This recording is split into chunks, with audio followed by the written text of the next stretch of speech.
Hi, welcome to the Halloween edition of Walking with Charlie. I have to thank my neighbor Phil for putting up that cemetery in his front yard. His kids are long gone, but he still loves to do that kind of thing. And I really appreciate that, because Halloween really does bring out the kid in everybody, doesn't it? Now, I've been trying to do a couple Walking with Charlies, but my marketing and compliance people still keep telling me, Darren, quit talking about politics because it might offend somebody.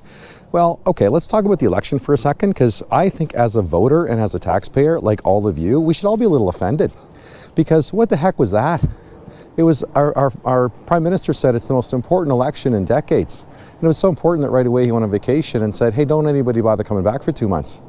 And what did we do as voters? We just sent back almost exactly the same slate of people that we sent in there. So what was the point? Well, and we spent $600 billion to do it. Do you want to know how much that is? That's the equivalent of 2 James Bond movies. Instead of 2 James Bond movies, okay, I can't actually make my jokes because marketing and compliance, but I want to talk, as we're on the topic of movies, I want to talk zombie movies because it's Halloween, and I love all those zombie shows because I'm always interested to see what did the director choose to do when he made the movie, because really there's only 2 choices, right? You either come up with fast zombies or you come up with slow zombies. That's all there is. And if they're slow zombies, just don't get surrounded. If they're fast zombies, cardio, that's all you got, that's it. And it's funny, my daughter, who I really think is a genius, she said, Dad, when they die in these movies, why don't they just tie the shoelaces of the people that passed away? Why don't they just... Kid's smart, actually. That's a great idea. But let's talk a bit about zombies and this zombie economy to some extent that I think we created. We have this really interesting problem right now as the economy's reopening, that job vacancies are surging. There's so many job openings, and particularly in kind of that lower wage range, for restaurants and stores and things. As they're all reopening and coming back, there's huge demand, and because we're all wanting to go back and we want to spend and buy things, and there's lots of money in people's bank accounts. We know that there's over $2 trillion of excess savings just in Americans' bank accounts. Canadians have several $100 billion of excess savings that they've been able to accumulate. And a lot of people don't want to go back to work. So we have this really strange phenomenon of lots of job openings, but not nearly as many people taking those jobs. I was in a restaurant the other day, and the rules say it can be at full capacity, but it was only about a third open because they just don't have the staff. And when I think about that we have a lot of people that don't want to go back to work, and I get it, right? Like if you're getting paid almost the same amount to stay home, why work? It's not their fault. It's just that maybe the benefits didn't really have a way to scale down as the threat of the virus went down. We also have lots of businesses that have been getting wage subsidies and Charlie, let's go this way. Wage subsidies and other things that we'll see if they actually make it once those things go away, because those things are going to start going away. And I wonder how many people, both personally in their home economic lives as well as companies, they're actually kind of walking around economically dead. They just don't know it yet. So we'll see how that unfolds as those wage subsidies and other benefits, they have to start going away because the threat's going down because we're all getting vaccinated. I got all my microchips, so I'm compatible with all the phones. And that's a good thing. We need the economy to reopen, but it's this zombie part of it that I'm not sure what happens. And by the way, as you know, every zombie movie starts out with a pandemic and a virus and a vaccine. Not to scare you, but that's how they all start, right? We've also created a bit of a Frankenstein type of economy, to keep this metaphor going, in that governments have spent so much money, it's really hard to figure out what's going to happen as the monster of inflation is unleashed. And I want to take you back to 2008 and 2009 when we had the global financial crisis, when we really did have some pretty significant structural problems to how our economy and our credit and our finance system worked. And in response to that, governments and central banks in the Western world and around the world, they spent about $3 to $4 trillion to pump the economy, to get it resuscitated, to get it back to life, right?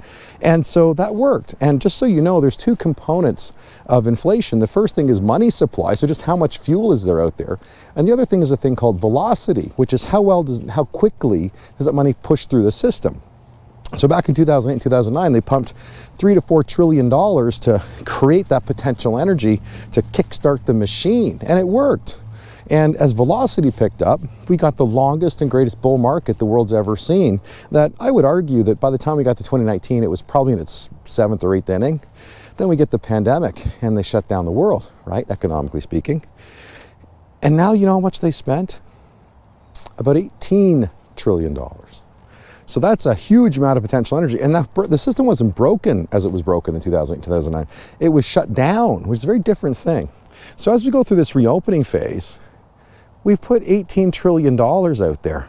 What's going to happen when this thing starts to really get humming along? Because if you, again, $3 to $4 trillion created the longest bull market in history. What do you think $18 trillion is going to do?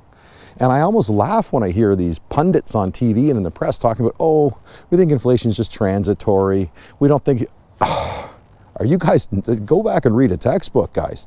The risk of this, of inflation, and what it's going to do to your purchasing power of mind is significant. So I want to give you a little bit of guidance about what you should be doing here. A couple of little treats to put in your treat bag. The first thing is, you better own stuff. Right? Forget about being in bonds and forget it. You must own things. You better own your house. You better own real estate. You better own stocks and other things that have the ability to appreciate with rising costs. You have to do that. And the gap between who owns stuff and who doesn't, from a wealth perspective, is going to just widen out as a result of what governments and central bankers have done. So you better own stuff and have a really close look at your portfolio to make sure you're really geared towards those things that are going to be rising in value. One of the things that I often talk about is you want to be investing in companies that are price setters as opposed to price takers. And if you think about why that makes sense, it's because if you can set your price, you can pass through a lot of your rising costs, whether they're shipping, carbon taxes, rising labor costs, whatever they are. If you can set your price, you can pass those costs along and protect your margins. But if you're in a business where you don't have any control over your price, think about being in the oil and gas business. How much do you make on the top line? Well, what's the price of oil? That's a lousy business. How much does Starbucks latte cost? Well, whatever Starbucks tells you it costs. What does a Big Mac cost? Well, whatever McDonald's tells you it costs. So that's a much better business to be in my view. So go through your portfolio and figure out, are you biased towards these ideas? Because you better start paying attention, and you better have a lot of stuff coming in dividends, because dividends are really the secret weapon to fighting inflation. The next tip I want to give you isn't about what you own, it's what you owe. I'm going to strongly encourage you, start getting rid of debt. We've piled on debt in Canada. Americans have been pretty good about paying this stuff off according to the data, but Canadians have been lousy at it. We just strapped on so much consumer debt. It's unbelievable. Not just for your mortgage, but just lines of credit, credit cards. You got to get rid of that. Now, when interest rates were falling, yeah, it made some sense to go out and borrow money because it did nothing but get cheaper. It's now going to get nothing but more expensive. The Bank of Canada already said they want to introduce higher interest rates and have rate increases all through the next year or two, and they anticipate that a year from now rates will be about 1% higher. We'll see if they stick to that plan or not. There's a lot of things that could change that, but there's no doubt at which way the wind is blowing. So as the cost of borrowing is going to start rising, and right now if you start paying that stuff off, more of your payment goes towards reducing the principal. I can't emphasize enough, if you're carrying consumer debt, non-deductible, stuff that's not attached to growing anything or stuff that's growing in value, get rid of it fast. Because this tsunami of money has created inflation. And as I mentioned, the Frankenstein thing back to Halloween, the monsters escaped the laboratory. And that's why these gurus are going, oh, it's not that big a deal. They're trying to tell us that the monster's not out there, but the monster's out there. So, a bit spooky, right? Well, happy Halloween. So those are my tips for today. Pay attention to what inflation's going to do. Look at your portfolio to make sure you're biased towards things that will respond positively to help you stay ahead of what's coming. And I also want you to get rid of your debt as much as you can, as fast as you can. And that means saving. It means maybe not going out and buying, I don't know what you need, new shoes, new pants. I don't know what do we need after the pandemic. But really be focused on that. If you need some help in getting your plans organized and structured, because honestly, this is an area where most people are not good at this, or they're not as good as they ought to be at this, or could be at this. So we're happy to help. Give us a call if we can. And, Charlie's busy. Okay, I'm going to say goodbye there. Thanks very much. Happy Halloween. Trick or treat. Enjoy the kids.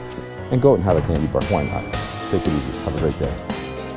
Yes, Charlie, I am aware that the movie Squid Game is based on the financial concept of a tontine. I'm curious as to how you know that.